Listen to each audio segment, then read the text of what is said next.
Salam Jumaat dari MSI, 30 September. Apakah yang dimaksudkan dengan harga apungan petrol dan sejauh mana kesannya pada masyarakat jika dilaksanakan? Soal Wang membincangkan isu kesan jika harga petrol diapungkan. Hujung tahun apabila musim tengkujuh tiba, negeri-negeri di pantai timur pasti terkesan terutama jika berlaku banjir. Apakah persiapan dilakukan oleh pihak bomba di Kelantan dan kesan banjir pada para nelayan? Assalamualaikum dan salam Jumaat diucapkan kepada para penonton MHI. Inilah dia 30 September 2022. Sikit lagi kita nak menyambut Maulud Nabi. Alhamdulillah. Dan pastinya di hari Jumaat yang penuh barakah ini, kita mengharapkan agar anda juga perancangannya baik-baik sahaja. 3 bulan sahaja lagi sebelum berakhirnya 2022. Pasti di awal tahun dulu ada macam-macam azam dan iltizam anda. Mudah-mudahan hampir disempurnakan ataupun dah disempurnakan. Tahniah. Dan yang pastinya juga kita di Malaysia hari ini tak nak lepaskan peluang untuk memberikan anda pelbagai ilmu bermanfaat pada hari yang berbahagia ini. Jangan kita lupa sepanjang tahun ini pelbagai pancaroba dan kalau kita macam-macam yang terjadilah kan. Jadi kalau kita lihat negara kita juga sedang melangkah keluar daripada pandemik dan kita semakin menyesuaikan diri dengan norma baru kita. Ada juga cabaran-cabaran yang baru seperti yang dicanangkan oleh pengisian kita tadi. Kita akan berdiskusi tentang harga apungan petrol. Apa akan terjadi kalau harga petrol di negara kita mengikut kadar pasaran dunia? Macam mana tu Rina? Tak ada subsidi lagi. Ini juga yang saya percaya bukan sahaja merisaukan seluruh rakyat Malaysia. Kita sendiri sebagai pengguna turut merasa kesannya kalau ianya dilaksanakan. Dan mungkin juga kita hari ini nak bincangkan secara menyeluruh pemahaman untuk penonton sendiri apa sebenarnya yang dimaksudkan dengan harga apungan petrol ini. Sebab kalau diikutkan mungkin selama ini kita ada dalam kalangan kita yang terasa tentang kenaikan harga minyak yang sentiasa berubah mengikut mingguan dan masa. Tetapi hakikatnya hari ini kita nak mengetahui dan kita nak mencari mungkin solusinya.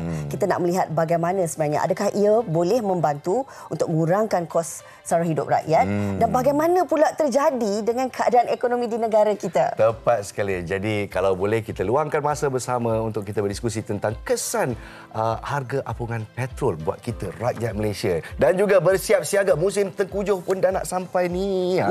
November hingga Mac. Jadi kita akan lihat kesiapsiagaan Jabatan Bomba yang berada di Kelantan. Seperti yang kita tahu, Pantai Timur senantiasa diuji dengan banjir setiap hujung tahun. Baiklah, bukan itu sahaja, sebenarnya banyak perkongsian kita nak bawakan. Hari ini anda terus bersedia bersama kami selama satu jam ini. Dan awalnya kita nak tengoklah apa yang menarik di medsos. Ini mungkin perkabaran gembira untuk keluarganya dan untuk mereka yang mengikuti kes ejen kosmetik iaitu mangsa culik yang mana telah pun diselamatkan. Alhamdulillah, syukur. Beliau yang telah diculik di tempat kediamannya di Tumpat, Kelantan 13 September yang lalu berjaya dibawa pulang ke Malaysia. Menurut Ketua Polis Negara Tan Sri Akil Sani Abdullah Sani, mangsa Noz Nazira Muhammad Naim 36 tahun berjaya diselamatkan dengan hasil bantuan pihak berkuasa Thailand. Jadi polis diraja Malaysia dengan polis diraja Thailand orang kata cuba menyelesaikan kes ini bekerjasama dan alhamdulillah rakyat Malaysia kita berjaya dibawa pulang. Okey, daripada Tumpat kita nak terus ke Bacok. Satu yang istimewa nampak ni. Ini kisah anak lembu yang lahir berkepala dua dan sebenarnya penternak di Bacok ini memang terkejut sebenarnya menyambut anak lembu kepala dua ini. Dan kabarnya penternaknya Kamal Zuhar 49 tahun. Anak lembu bakal limuzin itu adalah kejadian pertama yang dilaluinya sepanjang 5 tahun menguruskan ternakan lembu. Jadi setakat yang kita ketahui, lembu ini masih hidup. Jadi dia menggunakan kaedah berbeza untuk menyelamatkan nyawa lembu tersebut. Jadi kita tutup balik. Tutup. Dia tak nak dengar cakap pula. Boleh ni. Boleh kadang-kadang dia manja. Macam pengacara-pengacaranya juga. Baiklah, kita akan terus kepada topik perbincangan kita pada hari ini, Rina, iaitu kesan harga apungan buat petrol di Malaysia. Apa kata rakyat Malaysia di sini? Kita bertanya kepada mereka. Kita saksikan. Harga petrol dan minyak mentah dunia yang tidak menentu sejak beberapa tahun ini memberi kesan secara langsung kepada rakyat dan ekonomi negara. Pandemik COVID-19, bencana alam dan terbaru, peperangan yang tercetus antara negara Rusia dan Ukraine turut memberi impak kepada harga petrol semasa dunia. Di Asia Tenggara, berdasarkan laporan harga petrol terkini iaitu pada 26 September lalu, negara dengan harga petrol tertinggi ialah Singapura iaitu sebanyak RM8.58 bagi 1 liter. Seterusnya Laos ialah RM7.08, manakala Kemboja sebanyak RM5.922. Filipina pula RM5.317, diikuti Thailand iaitu RM5.044. Myanmar pula RM4.90, Indonesia sebanyak RM4.707 dan Vietnam dengan harga RM4.619 bagi 1 liter. Malaysia adalah antara negara dengan harga petrol terendah di dunia iaitu sebanyak RM2.050. Sepanjang pergerakan drastik harga petrol dunia, Malaysia adalah antara negara yang berjaya mengawal harga petrol yang konsisten berbanding negara lain. Bagaimanakah pengawalan harga ini berlaku? Bermula Mac 2017, Kerajaan Malaysia mengumumkan harga runcit petrol dan diesel adalah melalui sistem apungan terkawal. Bagi melindungi pengguna daripada terkesan dengan kenaikan harga sebenar minyak di pasaran global, kerajaan mengekalkan paras harga siling RM2.05 seliter bagi petrol RON 95 dan RM2.15 seliter bagi diesel bermula Februari 2021. Sebaliknya, kerajaan perlu menanggung harga sebenar petrol melalui subsidi. Berdasarkan laporan pada Jun lalu oleh Kementerian Kewangan, harga subsidi yang ditanggung oleh kerajaan pada 2022 ialah sebanyak RM37.3 bilion bagi petrol, diesel dan gas petrolium cecair. Kerajaan Malaysia melakukan penetapan harga runcit bagi petrol dan diesel menerusi mekanisme penentuan harga minyak automatik atau automatic pricing mechanism yang dipengaruhi oleh harga minyak yang diproses selari dengan harga minyak mentah dunia. Jika kerajaan melaksanakan kaedah apungan harga pada minyak petrol RON 95 seperti mana pada RON 97, adakah rakyat faham apa yang dimaksudkan dengan harga apungan ini dan apakah pandangan mengenai harga petrol kini?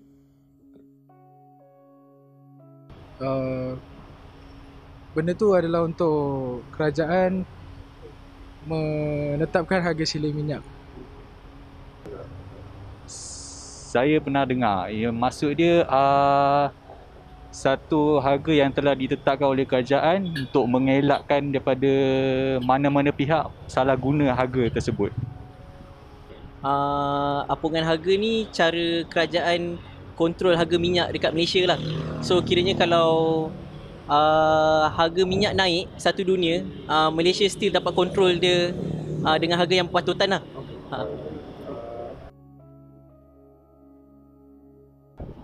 Tapi saya rasa sekarang ni macam okey lah. Tapi jangan lebih daripada tu lah. Kalau dulu pernah turun lagi kan. Tapi sekarang ni mungkin barang-barang pun harga dengan yang lain pun meningkat, kita faham kan. Jadi kadang-kadang, tapi kalau boleh itu yang paling limit lah, jangan bagi naik lagi lah. Kalau lagi turun lagi bagus kan. Kalau naik tinggi lagi membebankan lah. Rasanya takat tu je lah, patutnya siling harga memang kat situ je. 205 masa sekarang ni. Kalau lebih lagi saya rasa membebankan untuk B40 macam tu lah. Saya rasa situ dah sampai shilling lah tu, 205 tu.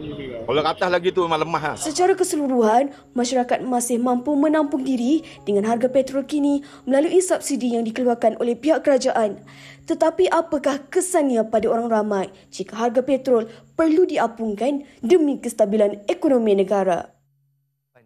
Baik, itu sedikit laporan ringkas berkenaan dengan topik yang kita nak bawakan pada hari ini dan juga pandangan sebilangan penonton Malaysia hari ini mewakili rakyat Malaysia, pemahaman mereka terhadap apungan harga petrol dan juga bagaimana mereka merasakan kesannya jika ia berlaku. Baik, hari ini kita terus nak berdiskusi berkenaan dengan apungan harga petrol ini dengan tetamu istimewa kita secara atas talian, iaitu kita bersama dengan Profesor Madya Dr. Irwan Shah Zainal Abidin, merupakan pensyarah Pusat Pengajian Ekonomi, Kewangan dan Perbankan Universiti Utara Malaysia. Jauh di Kedah hari ini kita bersiaran. Assalamualaikum Doktor, apa khabar?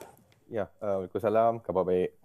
Okey, doktor, seperti yang kita lihat sebentar tadi berkenaan dengan laporan yang disediakan oleh wartawan kami tentang topik kita dan juga bagaimana pemahaman rakyat Malaysia. Sebelum kita nak bercerita lebih lanjut, pastinya doktor terlebih dahulu boleh memberi kefahaman yang jelas kepada penonton kita pada hari ini. Apakah yang sebenarnya dimaksudkan dengan apungan harga petrol ini? Doktor, silakan.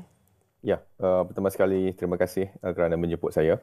Okey, kita perlu faham pada asasnya dalam teori ekonomi, segala apa bentuk barangan dan perkhidmatan pun bukan sahaja harga petrol, tapi barangan seperti barangan runcit ke, kita nak beli susu, kita nak beli Milo ke, ataupun kita nak beli kereta, semuanya ditentukan oleh apa yang dipanggil sebagai kuasa pasaran. Kuasa pasaran ini adalah yang kita katakan interaksi antara permintaan dan penawaran. Jadi dia ada titik persilangan yang menentukan harga pasaran. Namun begitu, dalam dunia sebenar, dalam realitinya ada faktor-faktor lain yang mempengaruhi pasaran. Contohnya cita rasa pengguna dan sebagainya. Dan salah satu faktornya juga adalah campur tangan kerajaan dalam menetapkan harga. Ini boleh dilakukan dengan contohnya adanya akta perundangan dan juga salah satu elemen penting tu adalah subsidi. Inilah kalau kita lihat dalam konteks RON 95 minyak di Malaysia ni, contohnya RON 95 ni, kerajaan pada ketika ini bila kita kata harga dia RM2.05 per liter, ini adalah satu harga yang telah pun disubsidi oleh kerajaan. Jadi jika kerajaan apungkan, apung ini maksud dia kerajaan akan mengembalikan kepada kuasa pasaran untuk menentukan harga minyak RON 95 itu. Jadi maksud dia kalau kita apungkan, maksud dia harga tu dijangka pada ketika ini pada sekitar RM3.55 per liter. Jadi maksud dia kerajaan menampung RM1.50 bagi setiap 1 liter yang kita gunakan untuk RON 95. Itu keadaan dia sekarang. Jadi kalau kita kata keadaan di mana kemungkinan kerajaan akan mengapungkan harga minyak itu, maksud dia tidak ada lagi subsidi yang RM1.50 1 liter itu diberikan dan nilai ataupun tahap harga RON 95 itu bukan lagi RM2.05 iaitu harga ceiling yang ditetapkan, tetapi ia ditentukan oleh pergerakan harga minyak dunia di dalam pasaran dunia. Itu maksud dia lah yang bila kita kata harga minyak RON 95 itu akan diapungkan. Baik, Doktor. Kalau boleh saya sentuh sedikit, kalau mengikut Kementerian Kewangan Malaysia, subsidi untuk tahun 2022 berjumlah 77.3 bilion ringgit. Ini adalah terbesar dalam sejarah apabila ia adalah satu usaha kerajaan untuk mengurangkan kos sara hidup dan meringankan beban rakyat. Dan daripada jumlah tersebut, sebanyak 37.3 bilion ringgit adalah subsidi minyak petrol, diesel dan juga gas petroleum cecair. Dan melihatkan kepada situasi ini, Doktor, mungkin Doktor juga boleh berkongsikan kepada kami, jika kerajaan melaksanakan apungan harga petrol ini, adakah bermaksud rakyat tidak akan lagi dapat menikmati subsidi minyak ini ataupun pengurangan subsidi tersebut? Doktor. Ya, kalau kita tengok isu yang timbul berkenaan dengan keperluan untuk mengapungkan harga petrol ini pun adalah seperti yang Hazrina sebutkan tadi. Jadi betul, memang isu dia ni bagaimana kerajaan cuba untuk nak mengurus. Sebab kalau kita kata tadi subsidi dah 77 bilion, ini sudah pun sama dengan allocation, peruntukan untuk perbelanjaan pembangunan dalam bajet 2022. Jadi ini satu jumlah yang besar dan bagi saya pun tidak mampan di masa hadapan. Jadi sebab itu kerajaan perlu memikirkan bagaimana isu ini perlu diselesaikan. Jadi maksud dia, jika kerajaan mengapungkan, maksud dia tidak ada lagi yang dipanggil subsidi pukal diperuntukkan. Namun begitu, kerajaan boleh melakukan subsidi secara bersasar lah. Bersasar ni maksud dia pemberian bantuan boleh diberikan kepada rakyat, terutamanya golongan-golongan B40 ataupun M40 yang mungkin akan terkesan lebih besar akibat daripada pengapungan ini. Jadi itu yang mungkin boleh difikirkan oleh kerajaan. Namun begitu, persoalannya di sini adalah apakah mekanisme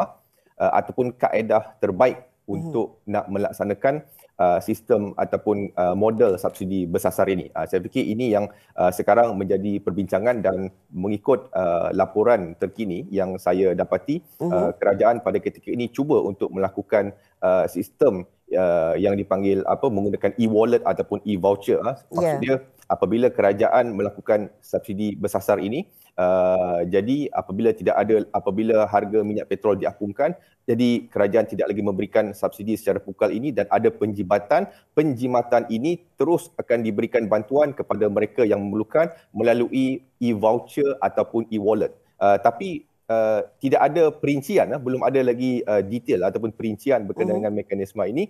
Jadi saya tidak boleh komen secara yang lebih mendalam.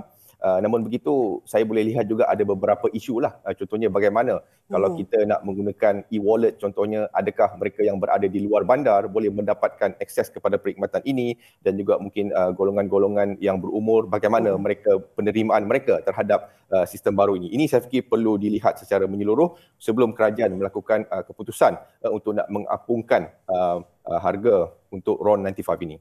Doktor, hari ini kita bercerita, kita menganggap diri kita sebagai pengguna, sebagai rakyat juga yang pastinya akan merasai kesannya. Tadi bila doktor menyentuh tentang bagaimana mungkin kita dapat laksanakan subsidi bersasar ini kan, kita mungkin ingin dengarkan pandangan doktor sendiri sebagai pengguna, dan mungkin adakah cara ataupun mekanisme yang lebih sesuai yang doktor rasakan untuk memudahkan rakyat ketika ini, doktor? Okey, segala apa keputusan yang dibuat oleh kerajaan perlu mengambil kira kepentingan pengguna, peniaga dan juga kerajaan sendirilah. Tapi daripada perspektif pengguna, bagi saya, apa yang perlu dilihat kalau kita tengok secara keseluruhan, mungkin apa yang lebih penting pada ketika ini adalah apabila pelaksanaan apa-apa kaedah pun yang dilaksanakan, ia perlulah memastikan bahawa ia tidak membebankan lagi rakyat dari segi peningkatan dalam kadar inflasi, peningkatan dalam kos sara hidup yang telah pun menghakis kuasa beli rakyat. Yang saya fikir pada ketika ini pun berdasarkan kepada perkara-perkara yang pun sudah disebutkan tadi, kita tahu bahawa keadaan kos sara hidup yang semakin melonjak tinggi, jadi kita tidak mahu bahawa apa yang dilakukan akan memberikan lagi bebanan kepada rakyat, kerana kita tahu bahawa walaupun mungkin ada mekanisme yang baik, tapi kita risau dari segi pelaksanaan itu. Dari segi pelaksanaan itu yang mungkin akan menyebabkan peningkatan mendadak dari segi harga barang dan juga dari segi kos sara hidup rakyat secara keseluruhan. Jadi walaupun saya berpendapat kerajaan perlu meneliti perkara ini, tetapi kalau kita boleh tangguhkan dahulu, maksudnya kita fokuskan dulu bagaimana untuk nak meningkatkan kesejahteraan rakyat dan mengurus isu inflasi dan peningkatan dalam kos sara hidup ini sebelum kita memulakan rancangan untuk melakukan reformasi struktur dari segi kita nak merasionalisasi subsidi ini. Okey, doktor, kita juga tidak punya banyak masa untuk perbincangan ini. Namun saya ingin tahulah, bila apa yang diulaskan oleh doktor sebentar tadi, adakah sebenarnya kita sebagai rakyat, sebagai pengguna sudah bersedia dengan situasi ini, doktor? Secara umumnya saya fikir kita tidak bersedia. Kerana apa yang saya fikir perlu difikirkan oleh kerajaan adalah bagaimana kita nak meningkatkan kesejahteraan rakyat, poket rakyat, supaya kita nak pastikan mereka dapat menghadapi cabaran kehidupan mereka, terutamanya keadaan ekonomi yang dijangka lebih mencabar pada tahun hadapan. Terutamanya keadaan yang kita tahu di luar jangka kita. Kita tahu sekarang pun keadaan kejatuhan ringgit pada ketika ini agak membimbangkan. peningkatan dalam OPR dan OPR juga dijangka akan naik lagi. Jadi kesemua ini saya fikir perlu diambil kira sebelum kerajaan membuat keputusan untuk melakukan perubahan dalam pelaksanaan subsidi petrol ini. Namun begitu, kalau pun ada mekanisme terbaik sudah pun ditemui, mungkin boleh dilakukan secara yang kita kata berfasa, ataupun dia tidak boleh dilakukan secara yang mengejut. Baik.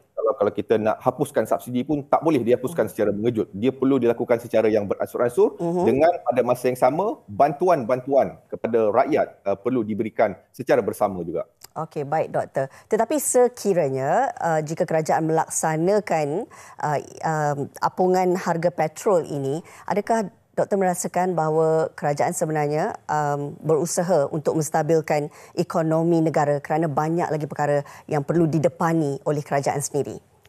Ya, menstabilkan saya fikir dari segi kita boleh mengurus perbelanjaan dengan lebih baik. Maksud dia kita akan memfokus, bukannya kita nak kurangkan perbelanjaan, tapi kita nak mengalihkan perbelanjaan itu kepada yang lebih produktif, seperti membantu rakyat dan sebagainya. Tapi apa yang juga lebih penting adalah kita perlu balik kepada konsep subsidi itu. Subsidi itu perlu tujuan dia untuk bantu rakyat. Jadi kalau kita kata pemberian petrol RON 95 ini, ia memang lebih memberikan kepada yang kaya daripada golongan B40 ataupun M40. Jadi isu dari segi welfare loss ini perlu ditangani segera supaya kita dapat memastikan bantuan yang kita berikan itu dapat dinikmati oleh mereka golongan yang betul-betul memerlukan. Jadi saya fikir dalam konteks itu mungkin kerajaan boleh memikirkan kaedah ini, tetapi macam saya katakan tadilah secara yang beransur-ansur. Tapi kalau tidak ada mekanisme yang kita kata jelas dan terbaik yang boleh mengurangkan beban rakyat, saya fikir mungkin kita boleh tangguh dahulu keadaan ini. Baik, itu pandangan daripada doktor untuk kita tangguhkan dulu, dan jika dilakukan ianya haruslah secara berfasa dan difikirkan mekanisme terbaik untuk melaksanakannya. Apapun, terima kasih kita nak ucapkan kepada Profesor Madya Dr. Irwan Shah Zainal Abidin, Pensyarah Pusat Pengajian Ekonomi, Kewangan dan Perbankan Universiti Utara Malaysia bersama kita pada pagi ini di Malaysia Hari ini. Terima kasih banyak-banyak doktor. Sama-sama. Assalamualaikum. Baik, sebelum kita nak berhenti berehat, ini kami nak bawakanlah sedikit berkenaan dengan kadar pertukaran wang asing berbanding ringgit Malaysia.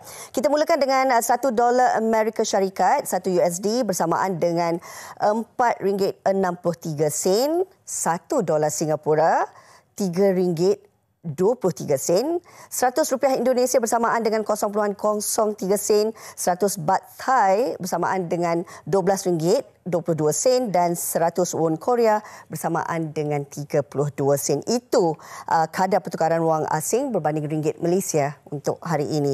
Baik, kita ada banyak lagi pengisian yang kita nak bawakan, nak menyentuh dari sudut kerohanian jiwa kita pada pagi Jumaat ini. Semuanya di Malaysia Hari ini seketika nanti.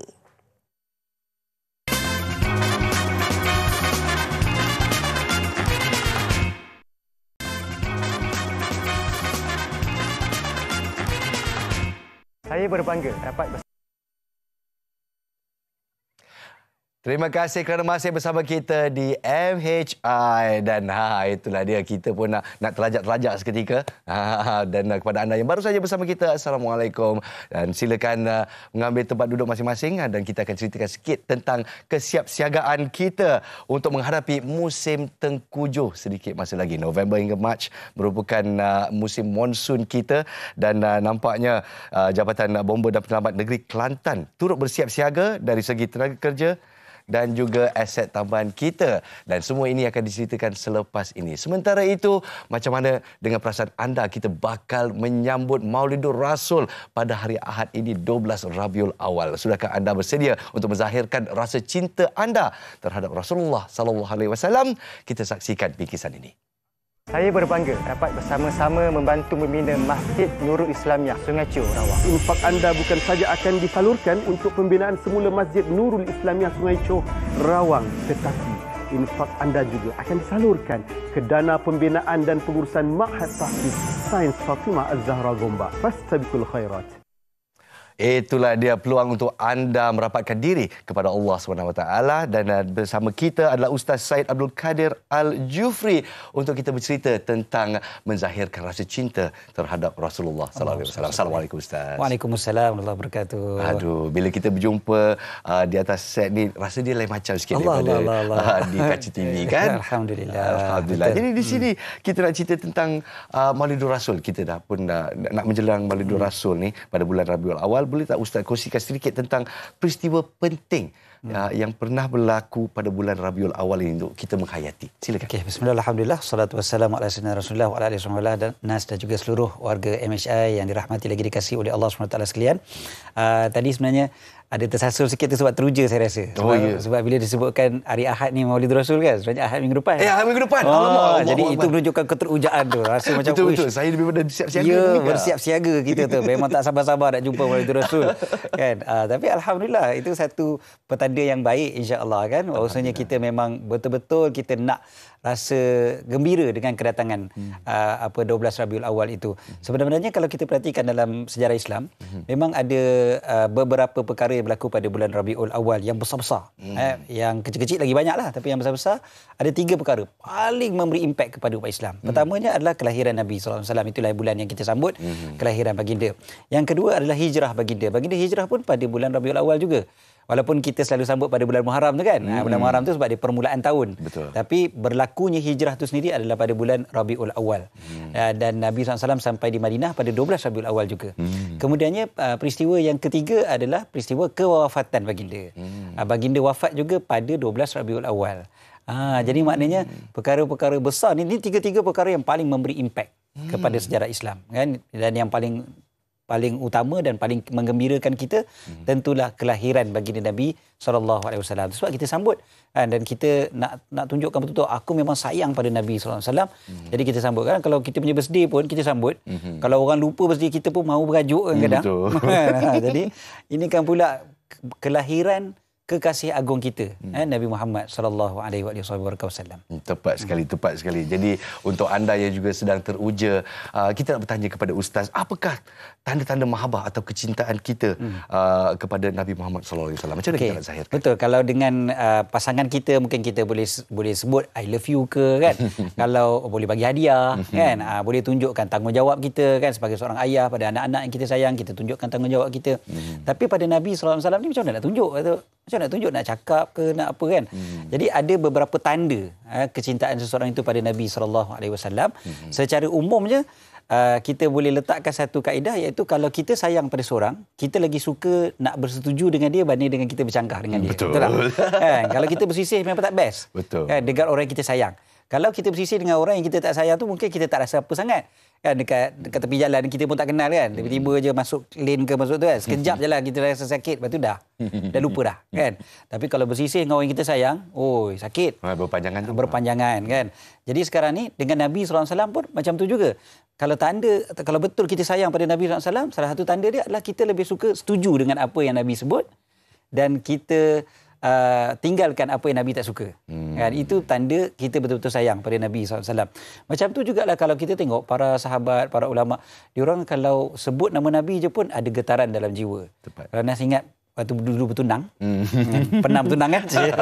Ingat. Waktu kita bertunang dulu kan, sebut je nama tunang kita tu, dah senyum dah. Betul. Kan? Dia dah ada getaran, ada karen orang kata kan.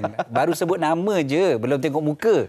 Kan? Orang cerita kat kita, tadi nampaklah Kak Kiah contoh kan. Terus senyum kita.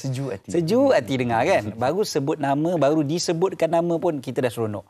Kan? Ini kan pula nama Nabi Muhammad SAW, kekasih agung kita. Sekali bila disebutkan nama baginda, kita tak rasa apa. Maknanya something wrong tu kan. Macam tak ada apa-apa pun, biasa je kan. Maknanya kalau kita tengok para sahabat, diorang bila sebut saja nama Nabi, diorang akan tunduk.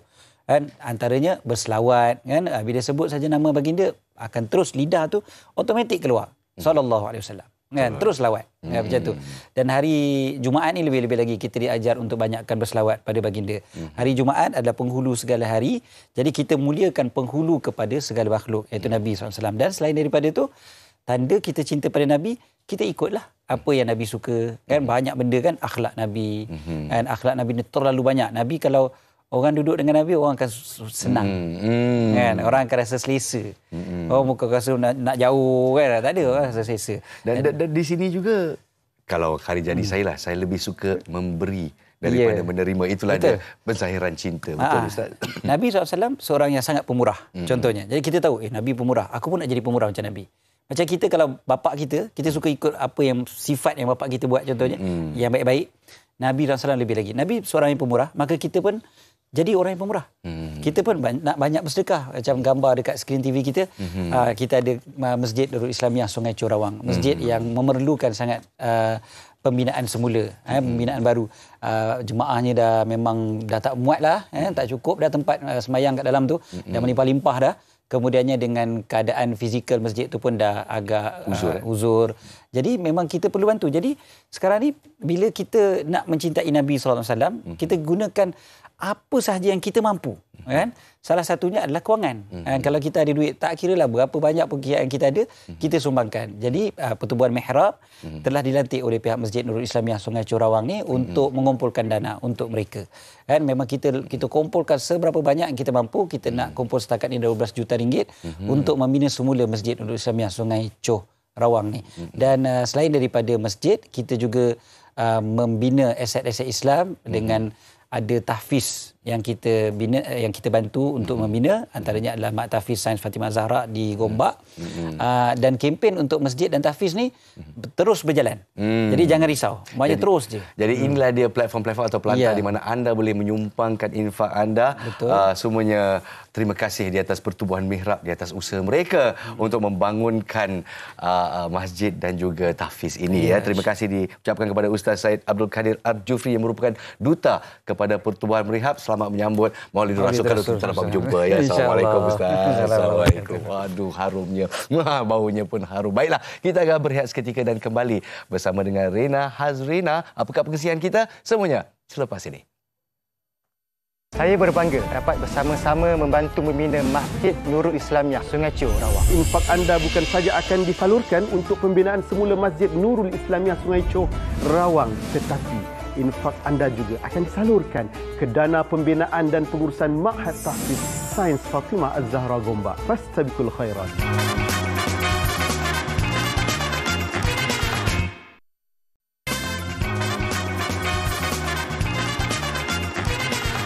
Baik, kembali bersama kami di Malaysia hari ini. Yang pastinya ketika ini kita nak jenguk-jenguk keadaan cuaca pada hari ini. Tepat sekali. Jadi kita terus kepada anda yang harus bersiap siaga dengan payung. Kalau kita nampak di Semenanjung Malaysia, hujan di sekeliling Semenanjung, kecuali di Putrajaya pada waktu pagi ini masih ada matahari yang menyirar. Tapi di Sabah dan Sarawak, hujan tetap hujan, kecuali di wilayah Persekutuan Labuan pada waktu pagi ada sedikit matahari, tapi kalau dijangkakan, kalau kita lihat laporannya petang dan malam dijangkakan hujan lebat, Dina.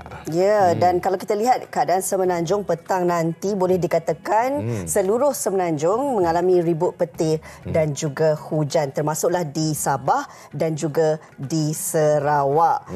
Dan saya percaya cuaca malamnya juga begitu, cuma di satu dua negeri saja yang tiada hujan. Pastikan apa sahaja perancangan ada ataupun perencanaan nak dilakukan, aktiviti luar ni bukan waktu yang sesuai lah kalau dengan keadaan cuaca sekarang.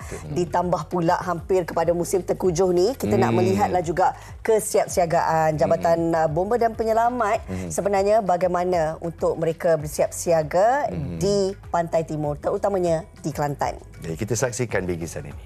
Silakan. Musibah banjir musim tengkujuh sinonim dengan negeri-negeri Pantai Timur di Semenanjung.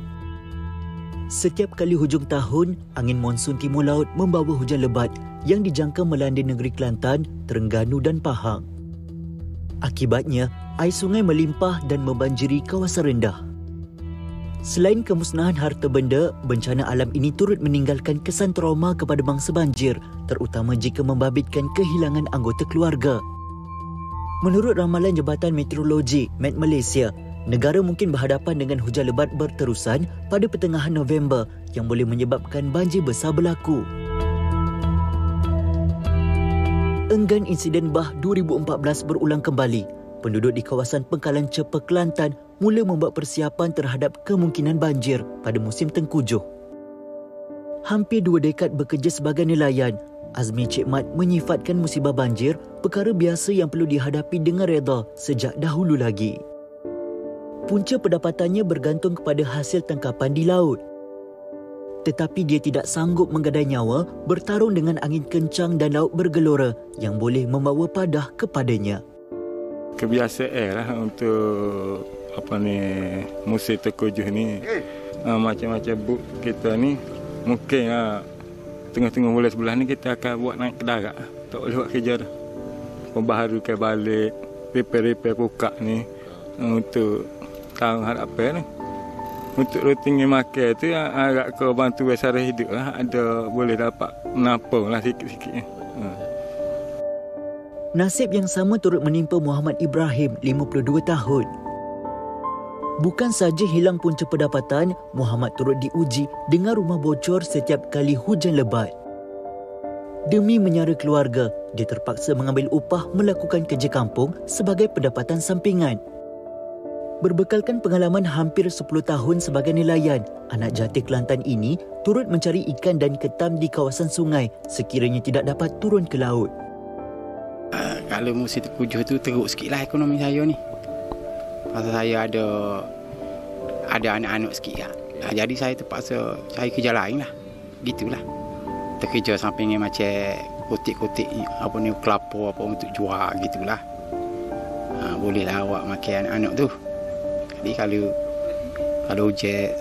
kalau hujan kelapa banjir lah, kalau banjir ya.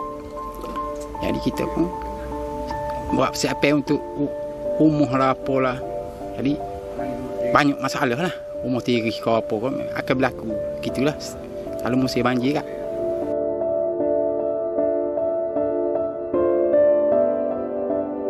Bukan mahu menagih simpati, sebaliknya para nelayan ini hanya mengharapkan perhatian daripada pihak sewajarnya apabila tiba musim tengkujuh. Sedikit sebanyak bantuan yang dihulur dapat menampung keperluan demi kelangsungan hidup. Bagi pihak yang berpihak kerajaan ni pantau lebih mendalam lah bagi kawan-kawan nelayan kita ni, sebabnya bagi cloud tradisional sampai ni dia boleh katakan masanya sikit ya untuk kerja. Jadi kalau ada macam bantuan ke gapo ke minta biar turun pada tengok dengan musim-musim tengkujuh ni bagi NGO tu berkenaan bila berkenaan tu.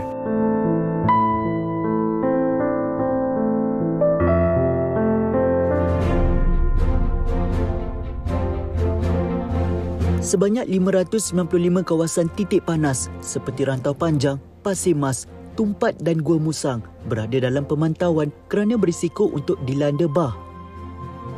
Susulan daripada itu, Jabatan Bomba dan Penyelamat Malaysia JBPM Kelantan sudah membuat persiapan bagi menghadapi sebarang kemungkinan berlakunya banjir lebih awal. Persediaan itu merangkumi pemeriksaan berkala semua aset dan logistik. Selain itu, anggota bomba sentiasa perlu bersedia, termasuk pertambahan anggota yang melibatkan komuniti serta pesara bomba yang sukarela untuk menghulurkan bantuan. Bagi memastikan setiap anggota berada dalam keadaan terbaik dan bersedia, latihan perlu dilakukan dari semasa ke semasa, termasuk operasi pengurusan jenazah ketika banjir. Proses pemantauan paras air sungai turut dilakukan dan dihantar dalam bentuk visual sebagai rekod rujukan bomba dan pihak pengurusan bencana negeri.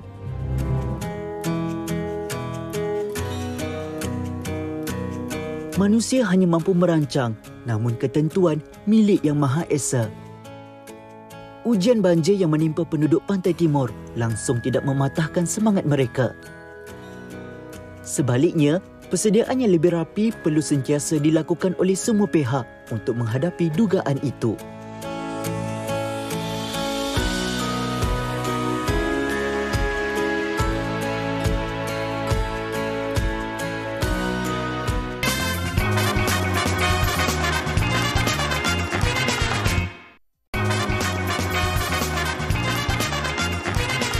Baik, hari Jumaat yang penuh barakah ini kami juga nak mengajak anda untuk berinfak dan berwakaf. Tapi hari ini bersama dengan pembangunan Kompleks Mahat Darul Faizin Melaka. Jadi untuk bercerita lebih lanjut, kita bersama dengan Mudir Kompleks Islam Darul Faizin. Tak lain tak bukan, ini dia Ustaz Jafri Abu Bakar Mahmudi. Apa khabar Ustaz? Baik, alhamdulillah. Assalamualaikum Rina. Sihat, alhamdulillah. Okey, baik. Kita terus nak bercerita tentang peluang infak dan berwakaf ni Ustaz. Tapi sebelum tu nak tahulah juga apa perkembangan tentang Mahat Darul Faizin ni Ustaz. Baik, sebelum tu hari ini kita berada pada hari Jumaat dan kita baru saja melangkah masuk ke bulan Rabiul Awal. Jadi subhanallah, bila hari Jumaat, tengok hari ini saya pakai putih sebab disunahkan kepada kita untuk kita memakai pakaian putih pada hari Jumaat. Kemudian disunahkan kepada kita untuk membaca surah Al-Kahfi. Dan disunahkan juga kepada kita untuk memperbanyakkan selawat kepada Nabi SAW dan juga bersedekah. Maka subhanallah, kita mengambil kesempatan dan kebaikan ini pada hari ini untuk kita memperbanyakkan sedekah. Dan kita hadir pada hari ini nak kongsi sikit, insya-Allah. Kita sedang membangunkan Mahat Darul Faizin Cawangan Melaka. Sebab kita semenjak daripada tahun 2011 yang dahulu, kita sudah membangunkan kumpulan pendidikan Darul Faizin. Ada pengajian untuk pratahfiz, ada pengajian warga emas, ada pengajian tahfiz, dan sekarang ni kita nak buka pengajian berkitab ataupun kitab turath di Melaka, insya-Allah, yang kita sediakan pengajian secara percuma.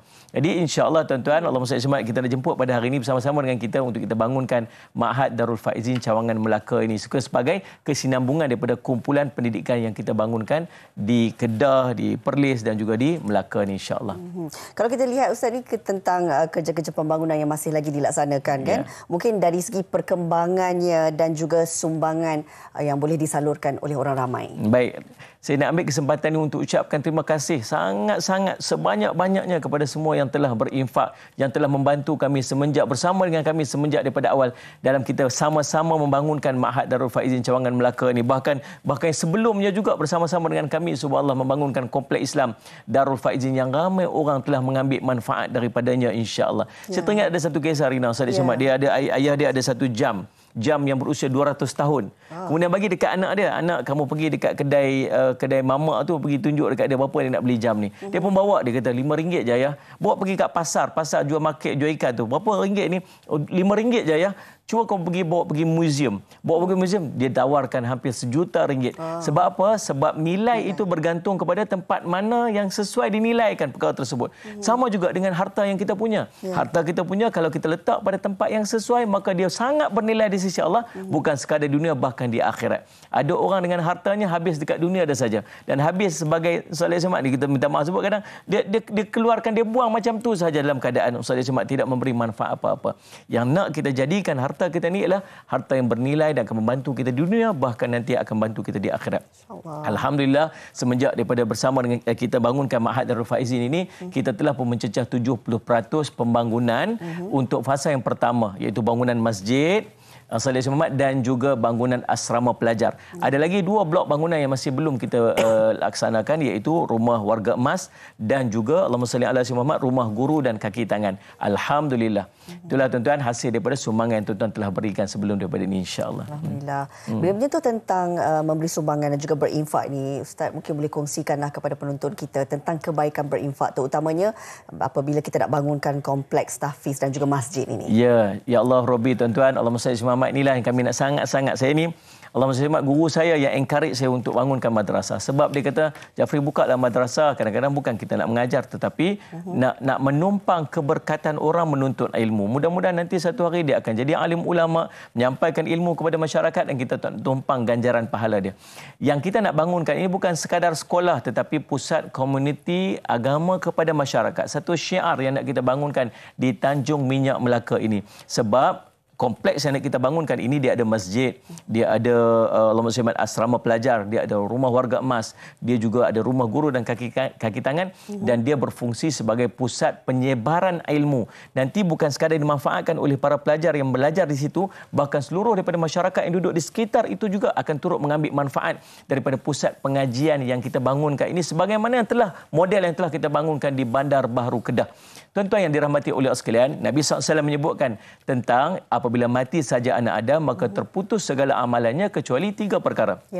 sedekah jariah, ilmu yang bermanfaat dan doa anak yang saleh. Dan kita harapkan ketiga-tiganya ini Allah berikan kepada kita bila kita sama-sama membangunkan Ma'had Darul Faizin Cawangan Melaka ini. Sebab di sini kita akan bangunkan satu kompleks solat al-Jumaat. Bila kompleks tuan-tuan sekalian, subhanallah, di sana akan ada orang yang akan solat berjemaah, akan ada orang yang menuntut ilmu dan kita akan gunakan dengan sebaik-baiknya. Yang pertama. Yang keduanya, ilmu yang bermanfaat. Di sini ada orang belajar ilmu, bukan sekadar anak-anak tahfiz. Bahkan juga orang masyarakat luar juga akan turut menuntut ilmu dekat sini. Yang pasti ilmu ini akan menjadi manfaat kepada mereka dan kepada kita yang menyediakan tempat untuk mereka menuntut ilmu. Dan yang ketiga, kita didik anak-anak kita ini dengan adab kepada ibu dan ayah. Dan di antaranya ialah mendoakan ibu dan ayah. Mudah-mudahan mendapat manfaat daripada doa itu, hasil daripada kita sediakan tempat ini kepada tempat mereka belajar, insya-Allah. Insya-Allah, mudah-mudahan semuanya dapat disempurnakan sebaik mungkin.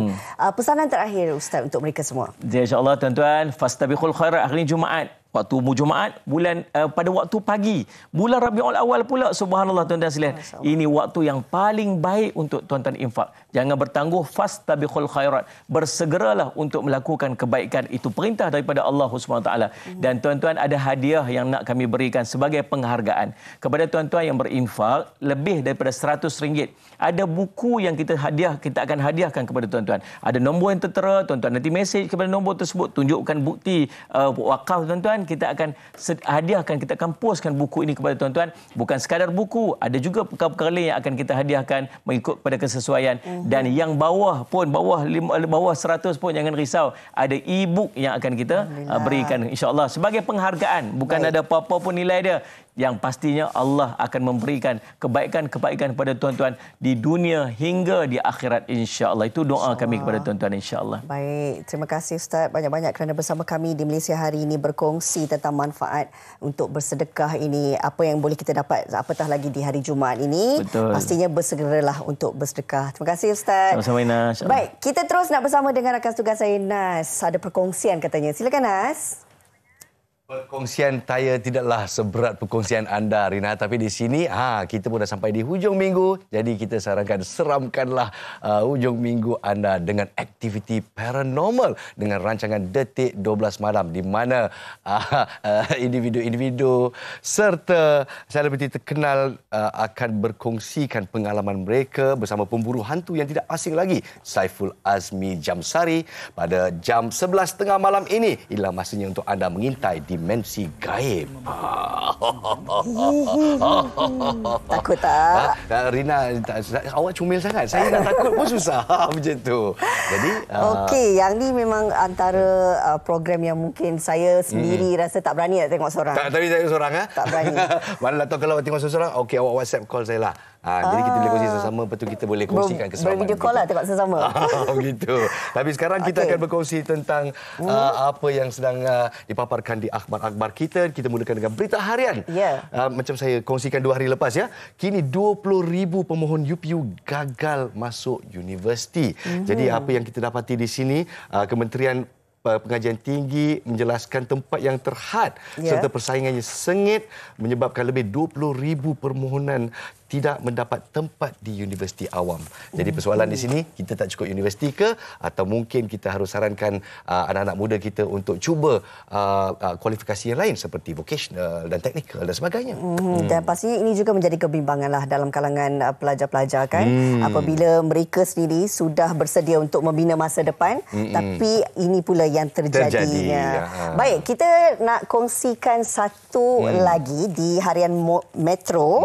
Ini komplot ayahanda dan bonda akibat percaya kata-kata manis dan kontrak lumayan ditawarkan artis veteran dan isteri untuk menguruskan harta kerabat istana di Britain, menyebabkan seorang pelakon kerugian RM850,000.